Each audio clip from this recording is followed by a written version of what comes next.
राधा माधव कुंज बिहारी।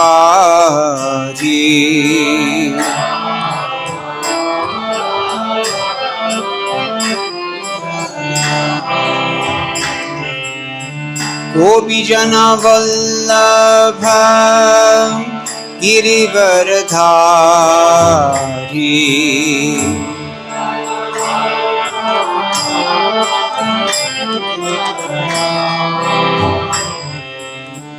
गोपी जन वल्लभ गिरिवरधारी।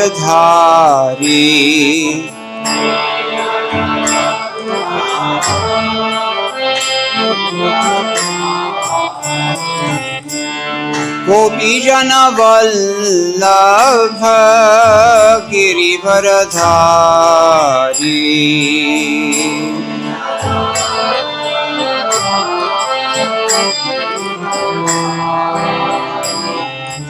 गोपी जन वल्लभ गिरिवरधारी।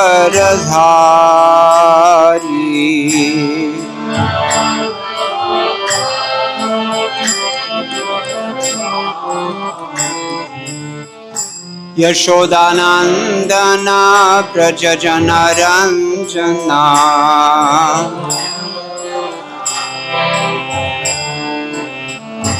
यशोदानंदन व्रज जन रंजना।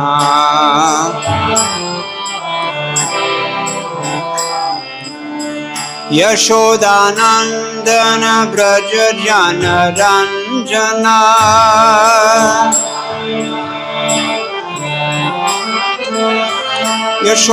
यशोदानंदन व्रज जन रंजना।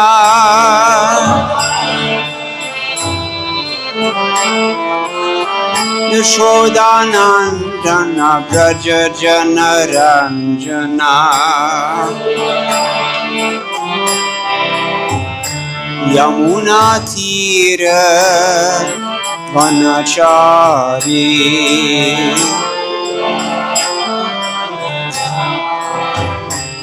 यमुना तीर वनचारी।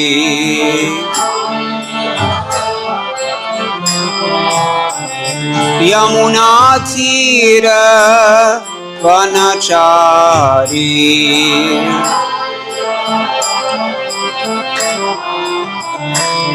यमुना तीर वनचारी।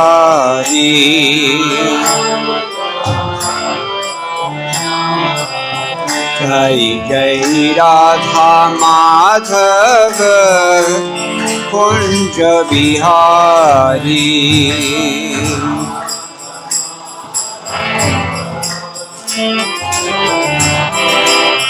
जय जय राधा माधव कुंज बिहारी।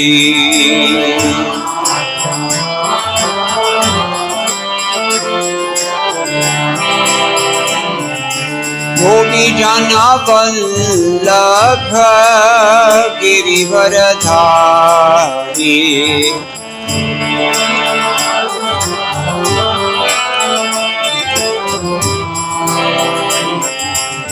गोपी जन वल्लभ गिरिवरधारी।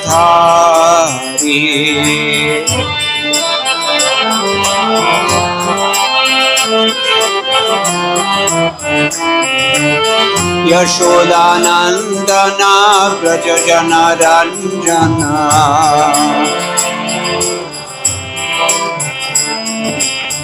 यशोदानंदन व्रज जन रंजना।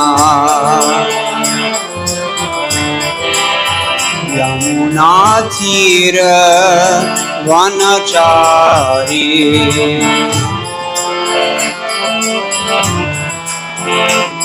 यमुना तीर वनचारी।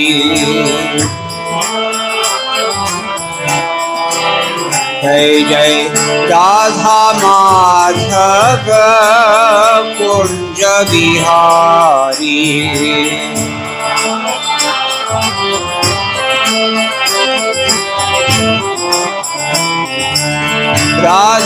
Madhava Kunja Bihari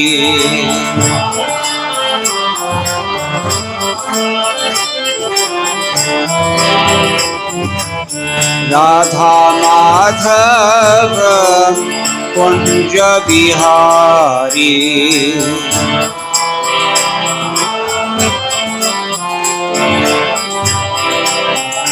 Jai Jai Radha Madhava Kunja Bihari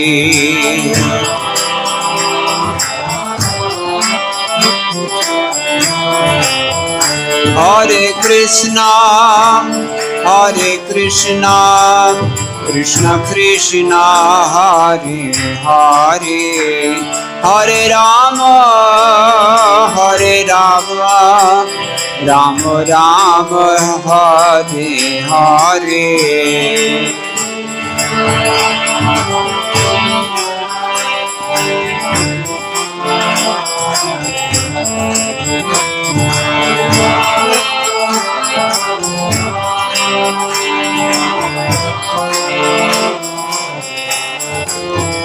Hare Krishna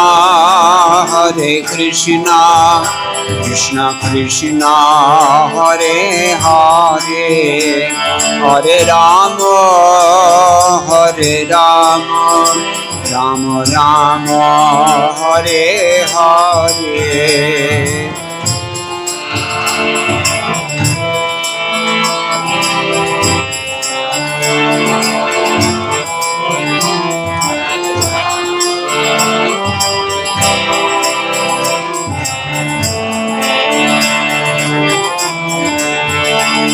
Hare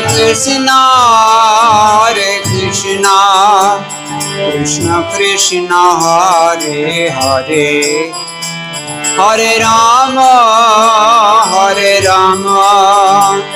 Rama Rama Hare Hare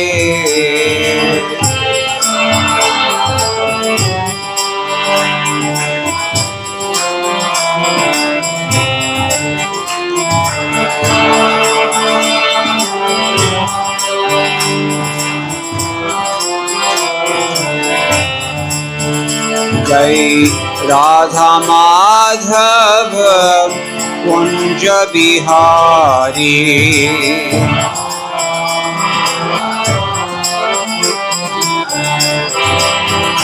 Jai Radha Madhava Kunja Bihari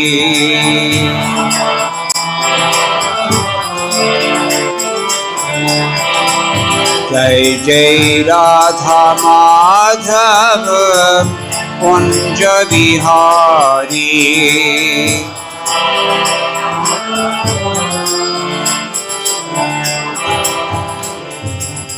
Pura Premanande Hari Hari Bol Jayam Vishnupad Paramahamsa Prajagacharya Ashtottara Shata Shri Srimad Srila Abhay Chandrarvinda Bhakti Vedanta Sai Maharaj Srila Prabhupada Ki Jai Gau Premanande Jaya Jaya Shri Chaitanya Jaya Nityananda Jaya Advaita Chandra Jaya Gaur Bhakta Vrinda Jaya Jaya Shri Chaitanya Jaya Nityananda Jaya Advaita Chandra Jaya Gaura Bhakta Vrinda Jaya Jaya Shri Chaitanya Jaya Nityananda Jaya Advaita Chandra Jaya Gaur Bhakta Vrinda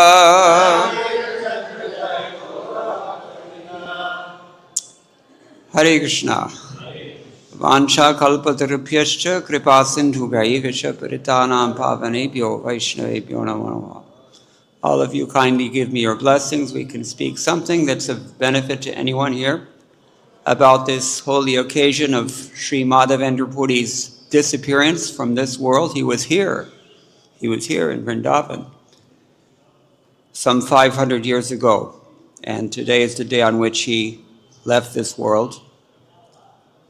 I thought we can begin by speaking from Sri Chaitanya Charitamrita, Antya-līlā chapter 8, which actually describes that disappearance.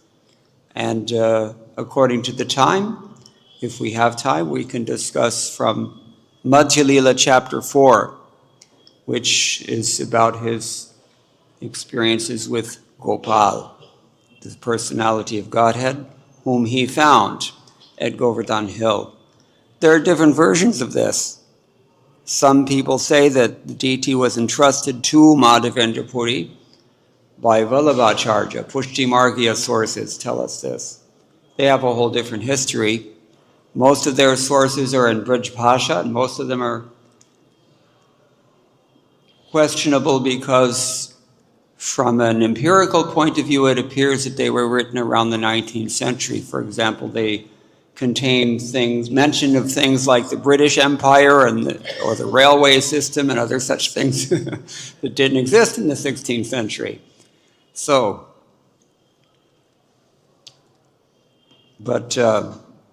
and they also say that he was originally Vallabhacharya's Sanskrit guru at Kashi.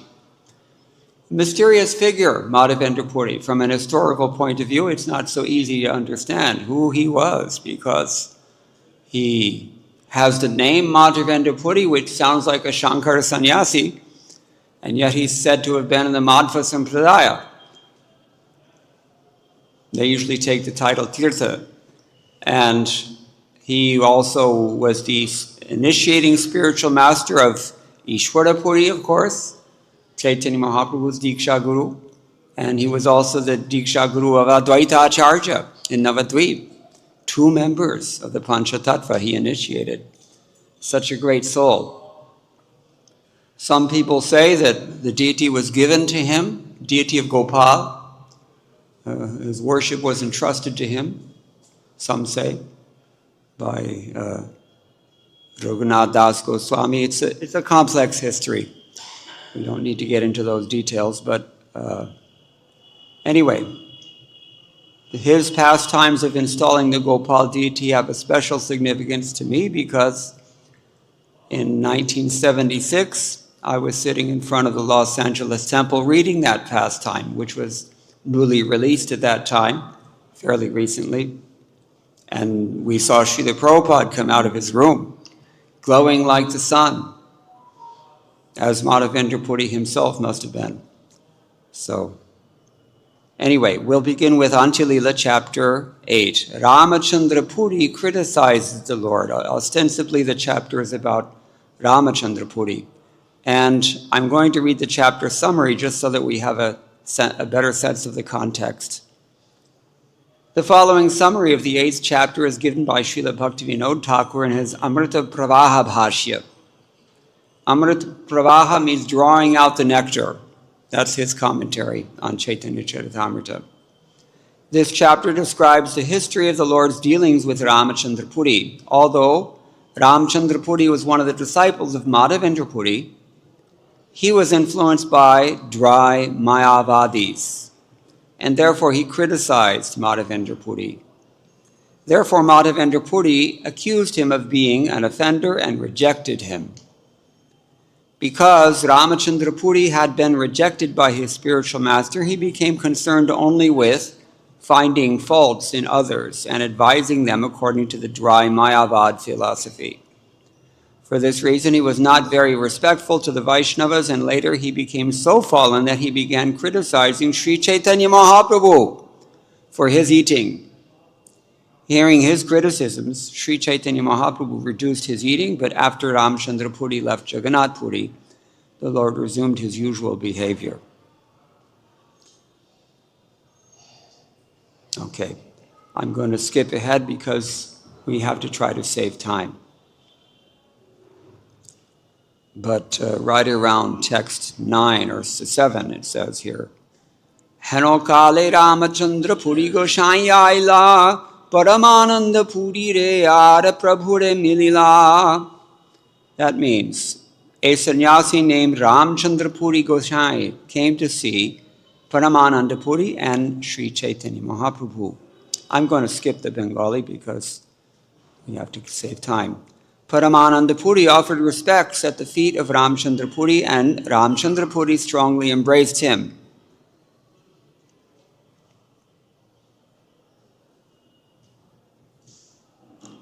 Paramananda Puri offered him respects because he was junior to Ramachandra Puri, as was in fact Chaitanya Mahaprabhu. And he offered respects first because Chaitanya Mahaprabhu was junior to him. This is the maryada, the etiquette, which should be maintained. It's good for your spiritual advancement to maintain etiquette.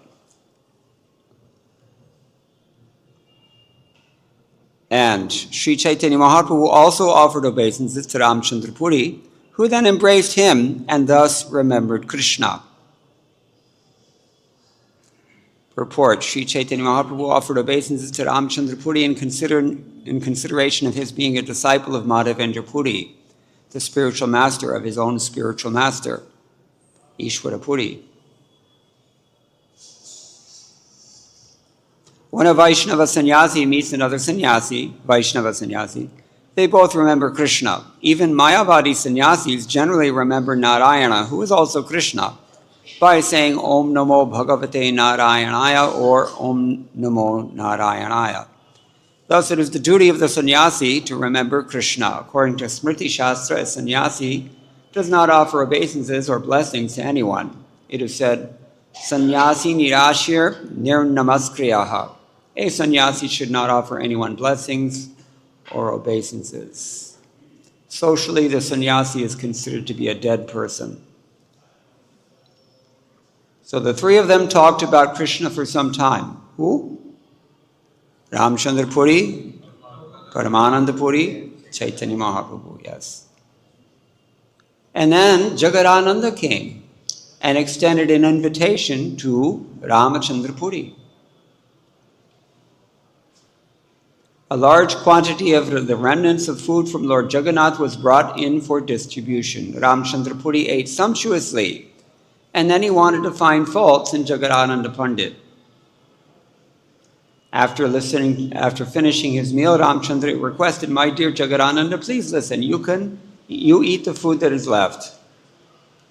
With great eagerness, Ramachandra Puri seated Jagadananda Pandit and personally served him prasadam. Encouraging him again and again, Ramachandra Puri fed him sumptuously, but when Jagadananda had washed his hands and mouth, Ramachandra Puri began criticizing him. "I've heard that the followers of Chaitanya Mahaprabhu eat more than necessary. Now I've directly seen that this is true. Feeding a sannyasi too much breaks his regulative principles, for when a sannyasi eats too much, his renunciation is destroyed."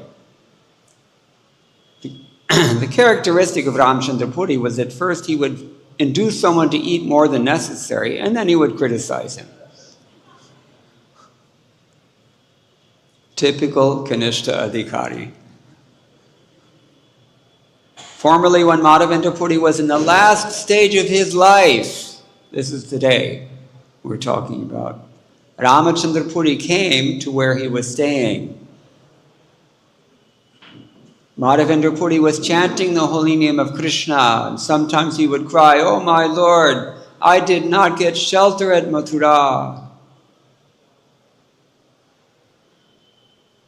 Then Ramachandra Puri was so foolish that he fearlessly dared to instruct his spiritual master. Sometimes we see this, don't we? Sometimes people want to correct their spiritual master that, Prabhupada said some things that were not right. We hear these criticisms now. We never heard them in Prabhupada's presence. No one would dare.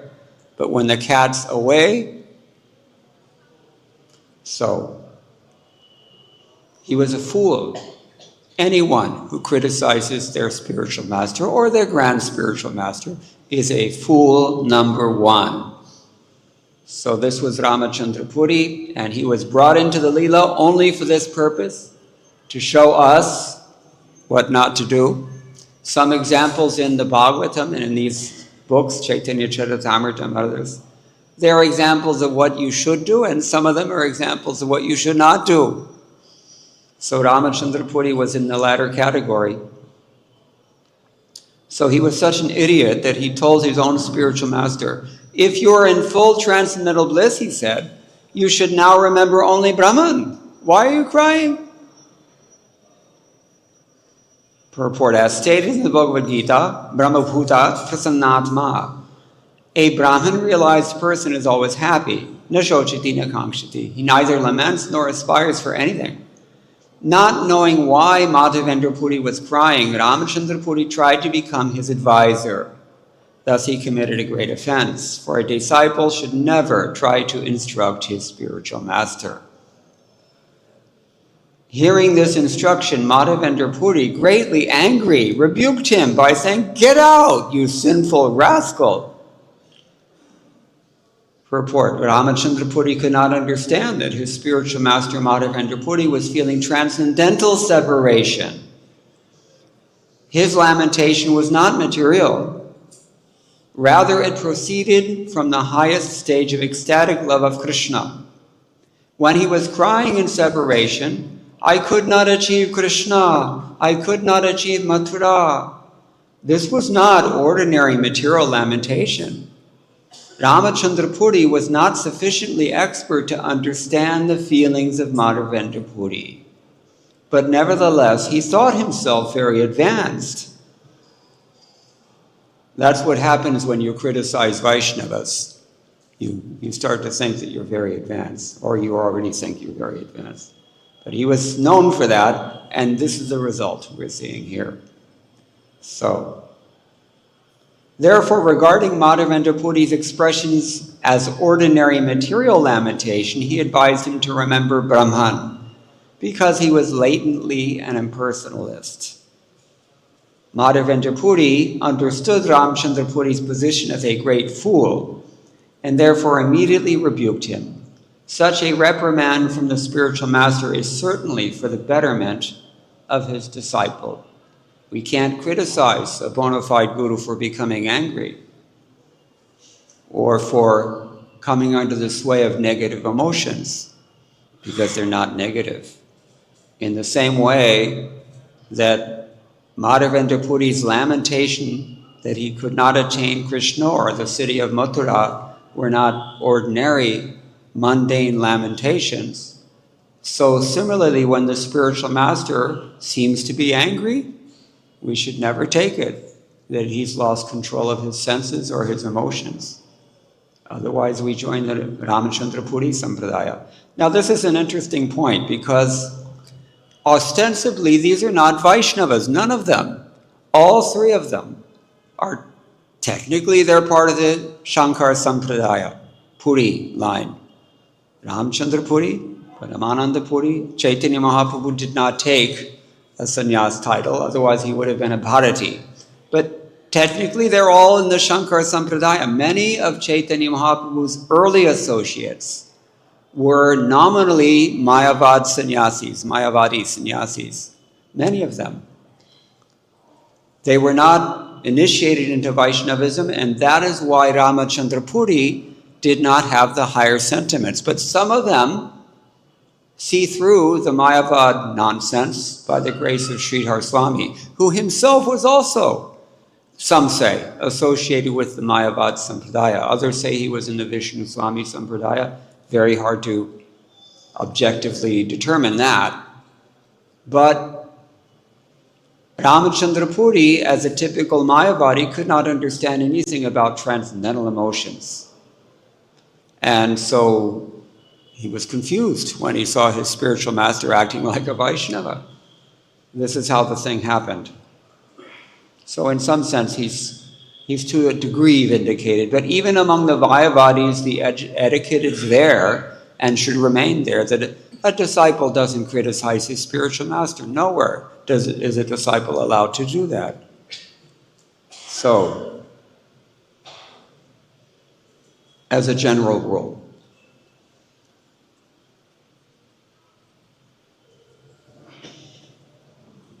So he became angry at Ramachandra Puri. And he says, Krishna na painu mathura, apanu dukhe mano edite aila jwala. O my Lord Krishna, I could not reach you, nor could I reach your abode Mathura. I'm dying in my unhappiness, and now this rascal has come to give me more pain. When a foolish neophyte exhibits his ignorance in front of the superior person, it's irritating. It's actually an offense. So this is what he was thinking. Don't show your face to me. Go anywhere else you like. If I die seeing your face, I'll not achieve the destination of my life. This is Madhavendra Puri speaking to Ramachandra Puri.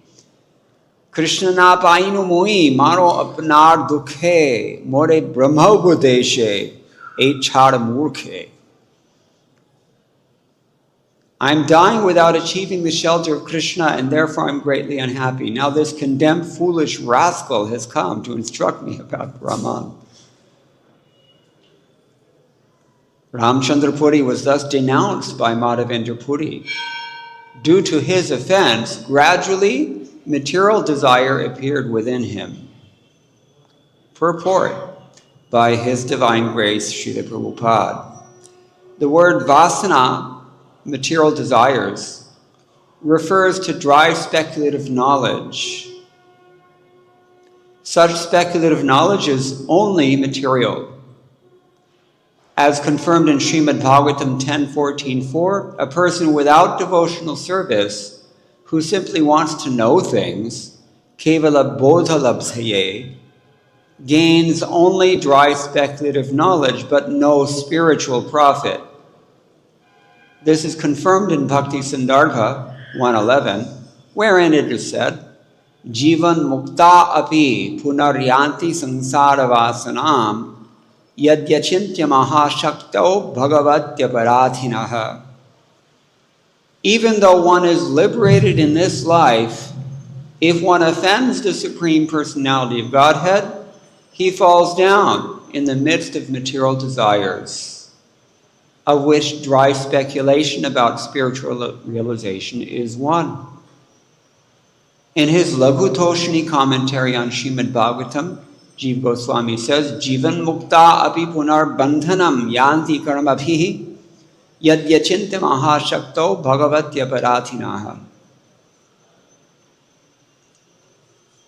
It's not the same verse, but it's almost the same verse. Even if one is liberated in this life, he becomes addicted to material desires because of offenses to the Supreme Personality of Godhead. Similar quotation from one of the Puranas also appears in the Vishnu Bhakti Chandrodaya. Jivan muktaha prapadyante kvachit sangsara vasanam yogino na vilipyante karmabir bhagavat paraha. Even liberated souls sometimes fall down to material desires. But those who fully engage in devotional service to the Supreme Personality of Godhead are not affected by such desires. So here's the result of Ramachandra Puri's detachment and transcendental knowledge as compared to Madhavendra Puri's attachment and transcendental lamentation. One of them goes back to Godhead and the other one goes to hell. These are references from authoritative revealed scriptures. If one becomes an offender to his spiritual master or the Supreme Personality of Godhead, he falls down to the material platform to merely speculate. And we've heard already from Jiva Goswami, two kinds of material desires. Material means non-devotional. So even if you're completely absorbed in studying Shariraka Bhashya or Advaita Vedanta, that's not going to do much good. It's still considered to be material. Why? Because it's non-devotional. Non-devotional means you want to evade Krishna's authority or you want to exploit Krishna's assets. That's what non-devotees do. Either in the form of bhoga or tyaga, but in either case, they're trying to get rid of the personality of Godhead. In essence, that is where they're at. So, therefore, these things are considered to be a fall down. And so it's not surprising that even a liberated, so-called liberated soul, meaning one who's absorbed in Brahma Gyan, he also falls down and even develops material desires. We see that. Regularly we see this. Politicians, Many former Advaita sannyasis are politicians, right? Or they open hospitals, or they make no distinction between mundane. This is their mentality. Mayavad philosophy is such that it's all one, means it doesn't matter whether you're sinful or pious, they say, but it does matter. Krishna says in Bhagavad Gita, Yesham twantagatam papam jananam punya karmanam te dvanva moha nirmukta. Te dvanva moha nirmukta. They become freed from the delusion of duality. Mam dridha, what is it? Bhajante mam dridha. And they worship me very firmly. If they're sinless. Very important to make a distinction between piety and sin. I think this is probably why Srila Prabhupada was so much pushing on Varnashram Dharma for ISKCON, within ISKCON, in his later years.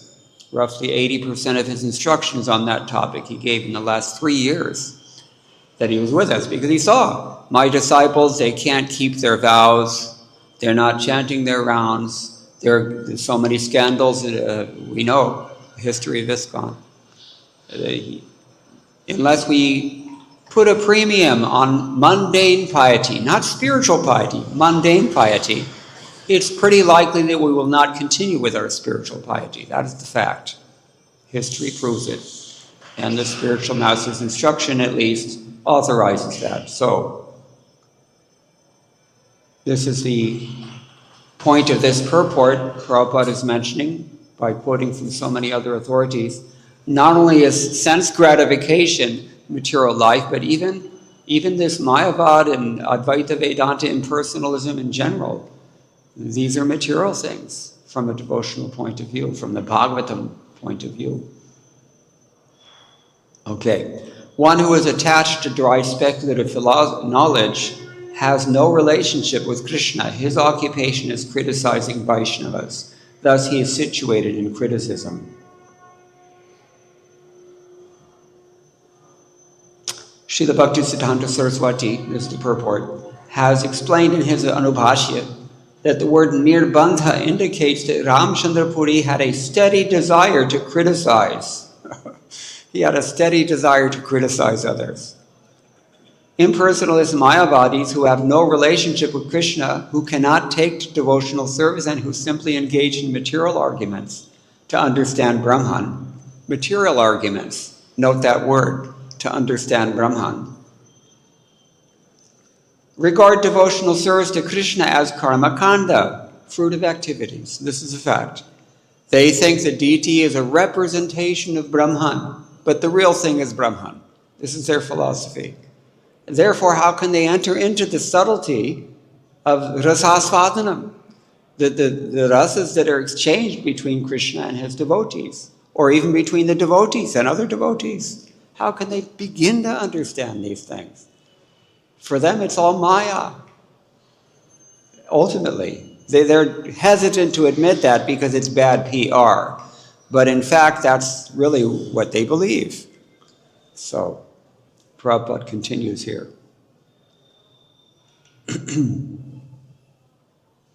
According to them, devotional service to Krishna is but another means for attaining Brahma. That is to say, dharma, artha, kama, and moksha. Therefore, they criticize devotees for engaging in material activities. They think that devotional service is Maya, and that Krishna or Vishnu is also Maya.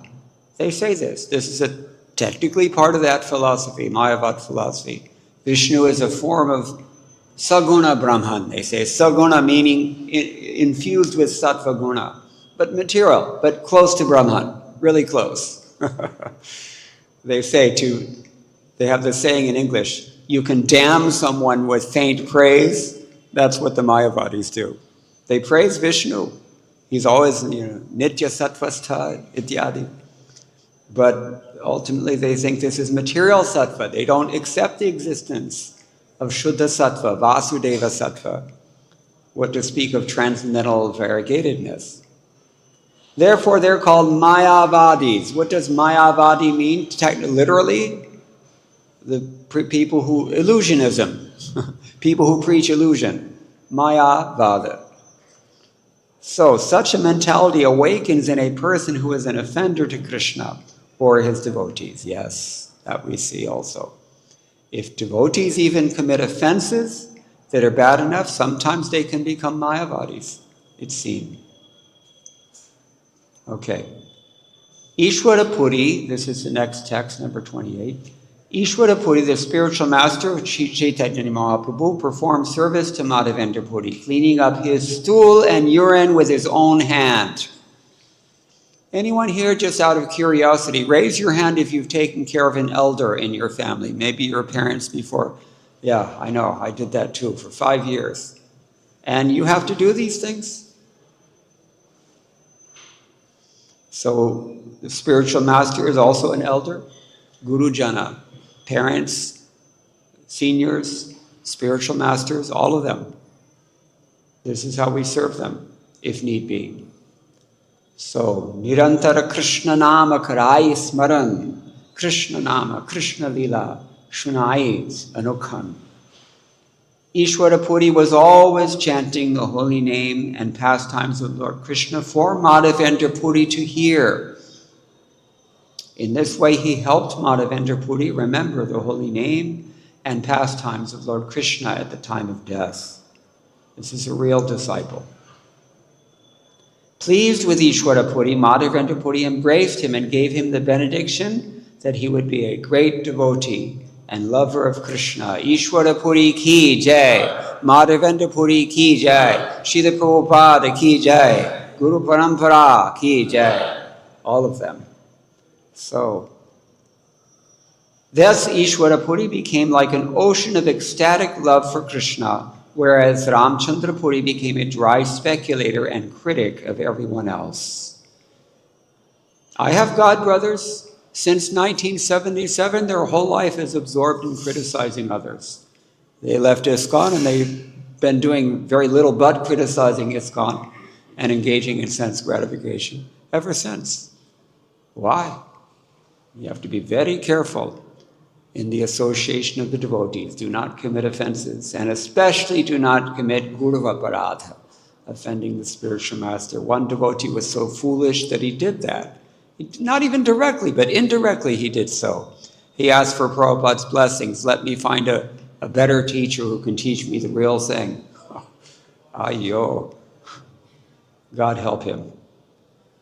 God blessed them all, but God helped them too because they needed it. Ishwara Puri received the blessing of Madhavendra Puri, whereas Ramachandra Puri received a rebuke from him. Therefore, these two persons, Ishwara Puri and Ramachandra Puri, are examples of the objects of a great personality's benediction and punishment.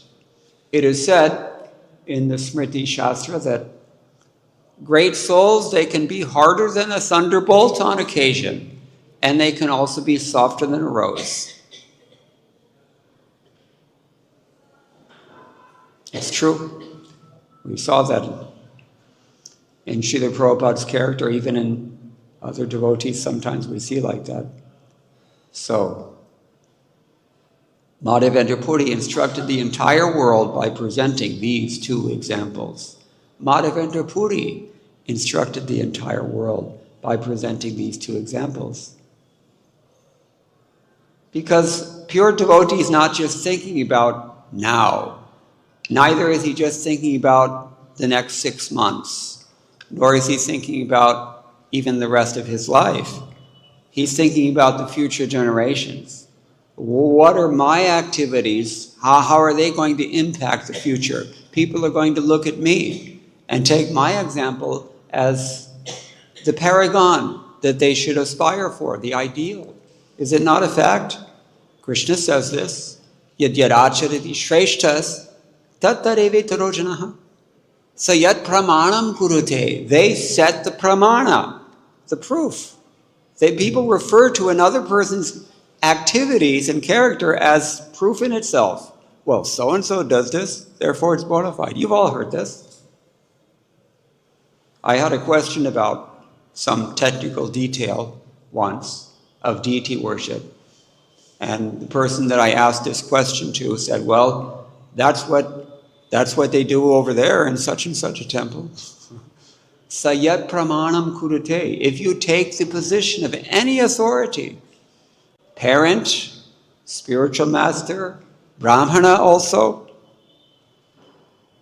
any kind of guru jana, if you become, then whatever you do, whether you try or not, you're setting the pramana for others to follow. Sayat pramanam kurate, and lokas tad anuvartate, and people follow that. We don't go to Prabhupada's books in general, do we? No. We just look around us and see what so-and-so is doing, or we call the next temple and, hey, how do you do this? And just like now, there's eclipses coming up, right? So everybody's probably discussing this. Not probably, they are. Last time it happened was in 1978. I was in Mayapur at that time. We all went to the Ganga and we stayed submerged in the water of the Ganga and chanted Hare Krishna Sankirtan full blast. That is how you observe an eclipse on Gaur Purnima. So, these kinds of things, our first reference should be Srila Prabhupada in his books, his direct instructions, and there are many letters. I think my godbrother just published a whole bunch of them. How to break your fast on Gaur Purnima. Ekadashi Prasadam. Many letters Prabhupada wrote about that. All right, so, Jagat Guru Madhavendra Kari Premadam Ishloka Parite Ho Kailantarthan. His Divine Grace, Madhavendra Puri, the spiritual master of the entire world, thus distributed ecstatic love for Krishna.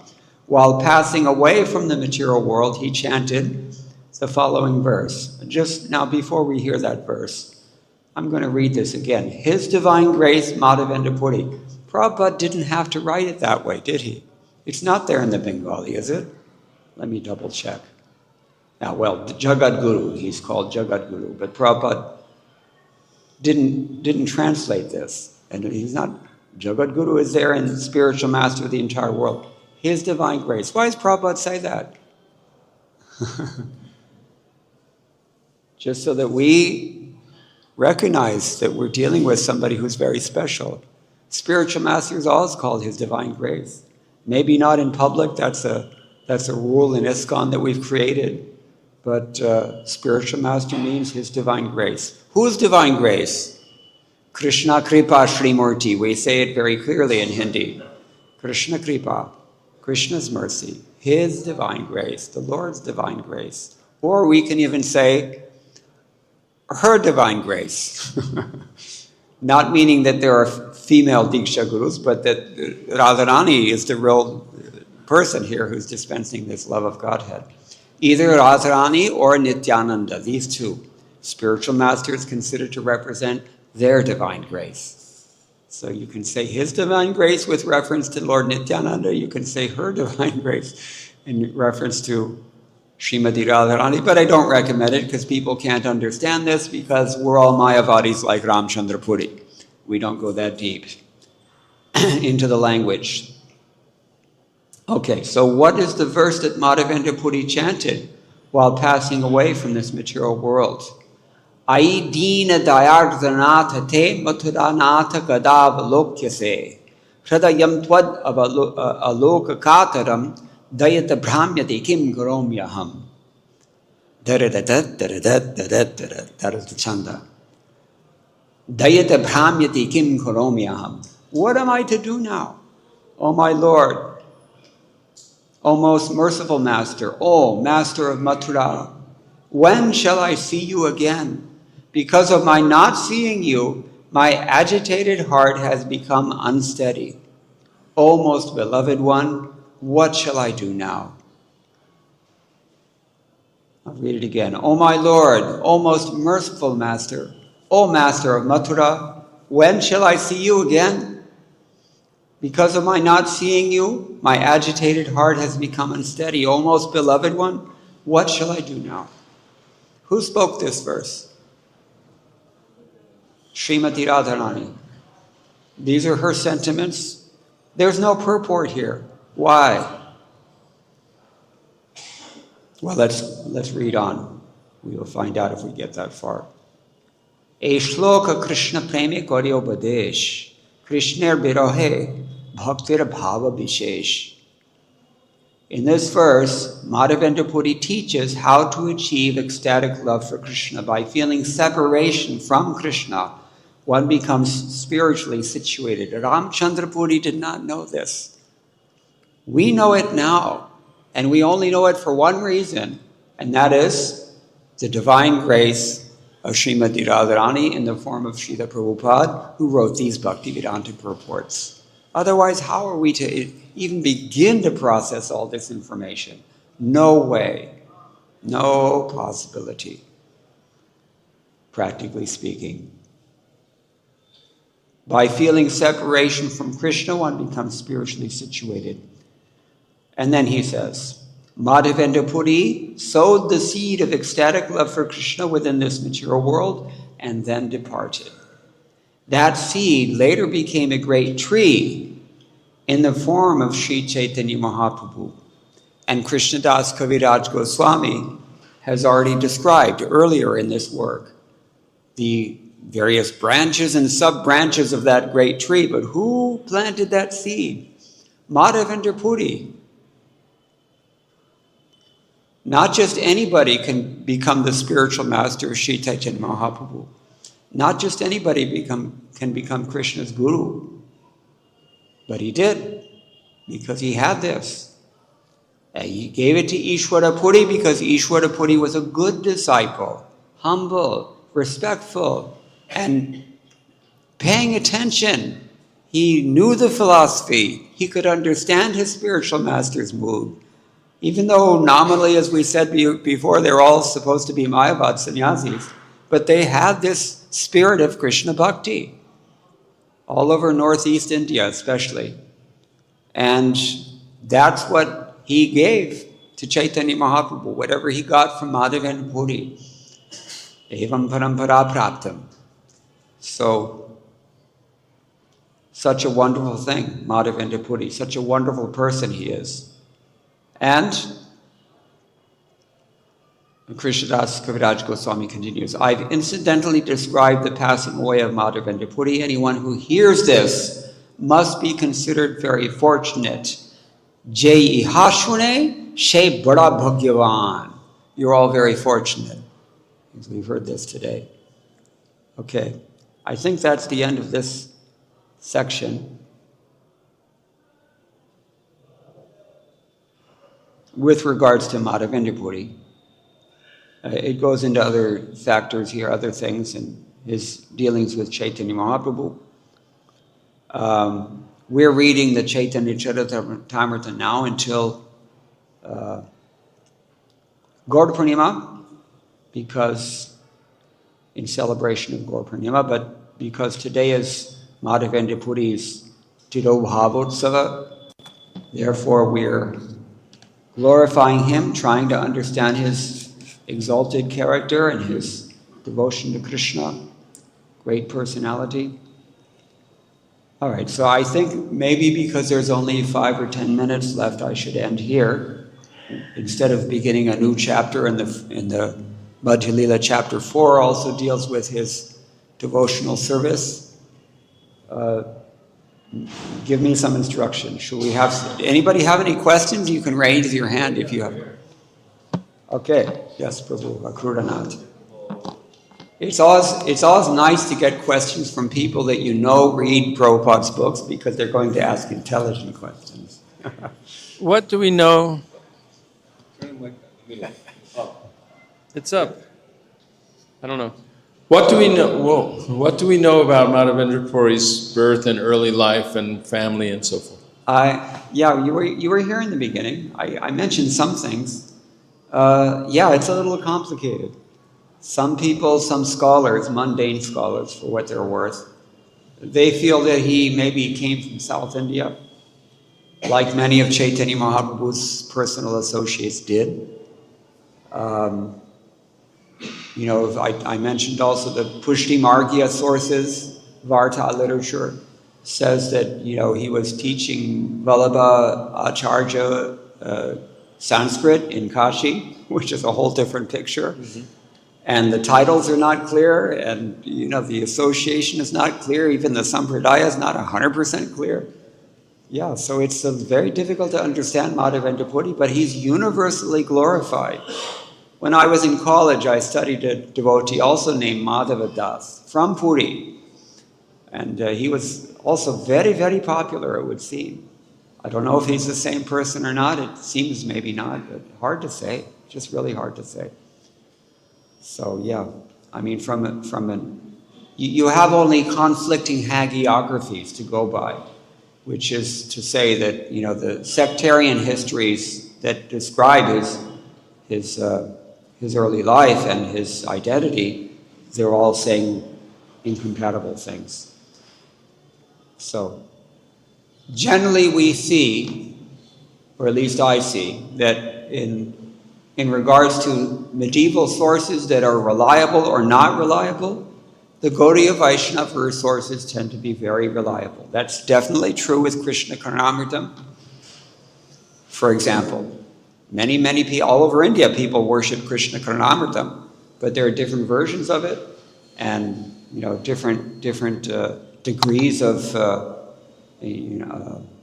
authenticity that those texts display also. But scholars from an empirical point of view and devotees from a devotional point of view, they all agree on one thing, which is that whatever Chaitanya Mahaprabhu brought from South India, even if it's only one section, it's authoritative.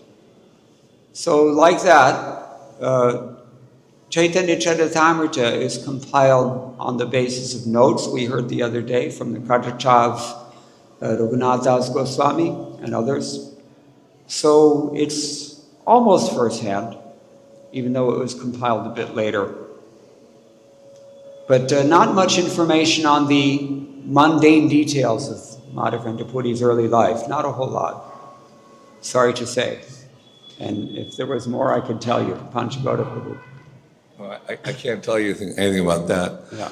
But was it that Madhavendra Puri more introduced the Raganuga Bhakti, or the more spontaneous attraction to Krishna instead of the sadhika, sadhana bhakti? So what was happening prior to Madhavendra Puri, where people were just pretty much following strictly the sadhana aspects and not so much paying attention to the spontaneous loving feelings? Very good question. Very good question.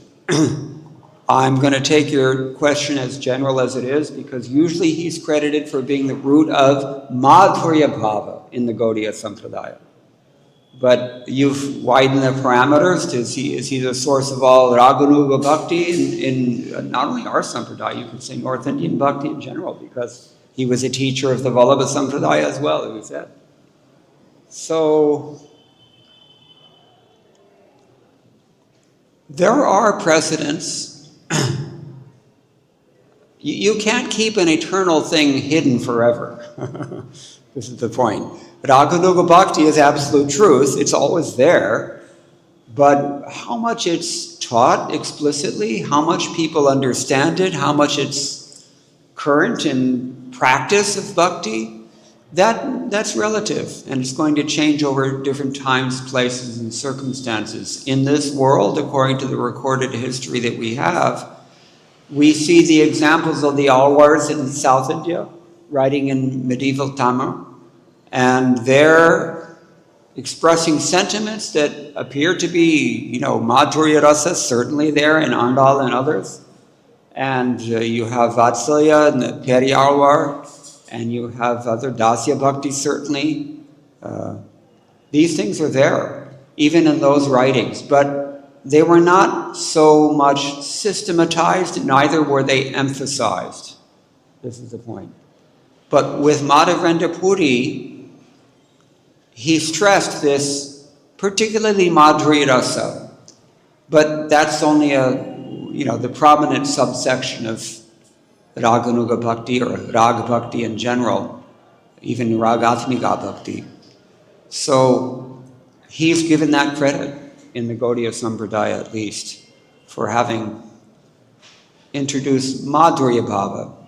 Raganuga Bhakti, you can say that Rupa Goswami is the one who really systematized that and explicitly, spelled everything out, explicated that in great detail. That's Rupa Goswami's credit. And he's famous for that also. But as I said, you can't hide something that is eternal, absolute truth forever. It's going to manifest from time to time here and there. But Rupa Goswami gave it current shape, explicit shape, very clear shape, in accordance with the desire of Sri Chaitanya Mahaprabhu. Anarpita chidim chirat kranani avatirana kalau samarpayatamundatu jalarasam swabhakti shriyam. Hari purata sundara dyuti kadamba sandipitaha sada hridaya kandare spuruduvaha shachinandanaha. He explicitly wanted to come and give that thing which was hidden for a long time. And that's especially Madhurya Rasa. Madhurya Rasa is the main contribution of Chaitanya Mahaprabhu and the main concern of Chaitanya Mahaprabhu also. All the other rasas, okay, they're included. But in accordance with his desire, because Rupa Goswami was Sri Chaitanya Manobhishtam Sthapitam Yena Bhutale in this world, he spelled it out very clearly. But it was there before. Madhavendra Puri is the root for that reason. The root, when there's only a root and no sprout, we say pora in Hindi, you don't really know what kind of tree it is. You don't really know what's going on yet, because it's nascent. It's just barely forming. That was Madhavendra Puri's contribution, but he gave it. He did give it to Ishwara Puri. Ishwara Puri gave it to Chaitanya Mahaprabhu. Externally, it appears this way. Internally, we know Krishna knows everything all the time. His pure devotees also know everything about pure devotion. But they have that credit because they played that role. I hope that's sufficient answer, satisfactory. Two more questions. Okay, which one first? So, exactly what role he played, this Ramachandra Puri in Krishna-līlā, Vrindavan Krishna-līlā? Oh, yeah, good point. I don't remember that. Maybe it's mentioned in Gorgon and what is that? Radha Krishna Ganno Desh Deepika. I don't remember. Kavi Karanpona explains his Jatila in Krishna-līlā. Yeah, it sounds familiar. Makes a lot of sense. Here's another thing to consider, my friends. Some people who appear to be antagonistic, they're not necessarily demons. They're not necessarily even impersonalists. Jaya Vijaya had to play a role in this world. Some people who are coming and doing all kinds of nonsense things, we don't know who's instigated that. We don't know who they really are, why they're doing what they're doing. Vaishnava kriya mudda vignena bojhai. You cannot understand a pure devotee's activities. So Ramachandra Puri, somehow he was an associate of Chaitanya Mahaprabhu. Vallabhacharya, who we mentioned already, he on the face of it would appear to have been rejected by Chaitanya Mahaprabhu. Who was he an incarnation of according to the same source? You know? Vallabhacharya. Shukadev Goswami. Shukadev Goswami. So sometimes even Shukadev Goswami will come and prove the words of the Vedas that aham vedni shuko veti vyaso veti na veti va. So yeah. Okay, that answers the question. Yeah, one more from Saranga Thakur Prabhuji. Hare Krishna Prabhu. Thanks, Prabhuji.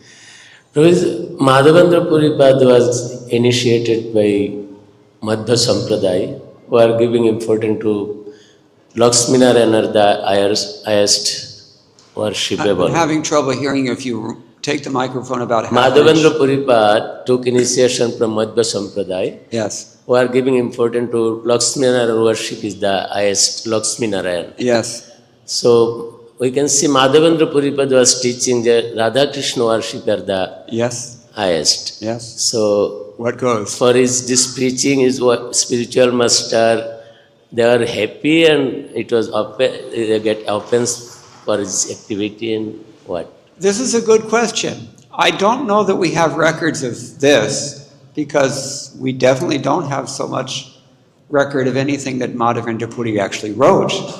Whether he wrote any works on Siddhanta or Darshan, we don't know this. We have a few sputapadas of his, few stray verses here and there that are attributed to Madhavendra Puri, but including this one, which he quotes in Chaitanya Charitamrita. But, a detailed system of theology, we don't find that. That's why he's the seed only. He's not considered to be the tree. Chaitanya Mahaprabhu is a tree. He's certainly a kalpavriksha, that is a fact. But at the same time, he's a seed of Chaitanya Mahaprabhu's Leela and Chaitanya Mahaprabhu's teaching, because he didn't really spell it out explicitly. Again, this is not even Chaitanya Mahaprabhu himself did that, neither Ishwara Puri. But these exalted 6 Goswamis, they had that responsibility in the mission to do all the groundwork and to actually explain everything very clearly. So, and yet even there, you have to appreciate that in Hari Bhakti Vilas, Sanatana Goswami, Gopal Bhatta Goswami, they don't really talk about Radha Krishna worship, not even in Hari Bhakti Vilas. They're talking about Lakshmi Narayana worship. Because there's another consideration, a lokic consideration, worldly consideration, which is that this was it is very esoteric. Radha Krishna worship is not a cheap thing. And acharyas for many centuries kept this very confidentially. Deliberately, they kept it very quiet. Even if they knew everything, certainly they did.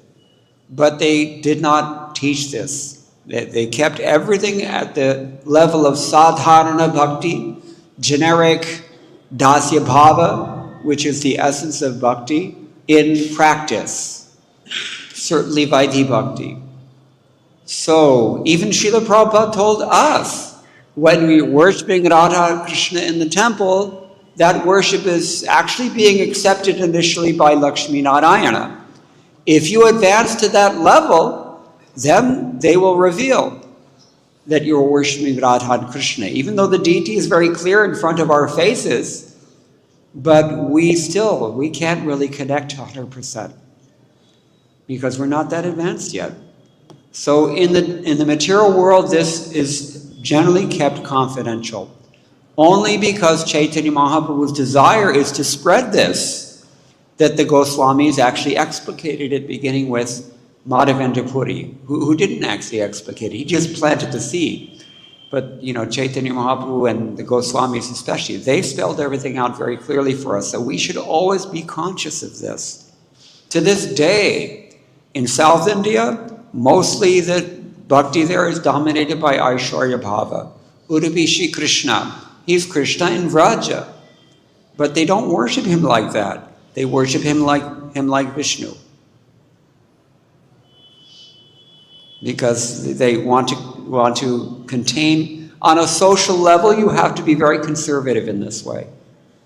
It's like, why did Prabhupada instruct us to follow Varnashram? Because if you want a smooth society, this is what you have to do. Otherwise, it's going to create a mess. And we see that it actually does create a mess. Every time somebody proposes that we do something that is outside that system, it creates havoc. So for this reason, we generally, and Prabhupada also followed this. He did not talk about Radha Krishna's Leelas very much in public. Just have to keep it quiet. You have to respect that principle. Even though internally we may be advanced enough or qualified enough that we can cultivate this kind of raganuga, madhuri rasa, any of the higher rasas. But externally we can't give any hint of that. We have to be very careful, except among close associates. So, is that satisfactory? All right, so then it's time to stop now. Thank you all very much for listening patiently. All glory is to Srila Prabhupada. Madhavendra Puri ki jai. Gaur Bhakta ki jai. Hare Krishna, Krishna Krishna, Hare Hare, Hare Rama, Rama Rama,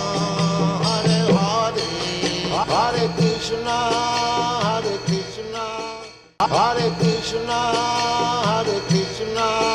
Krishna Krishna,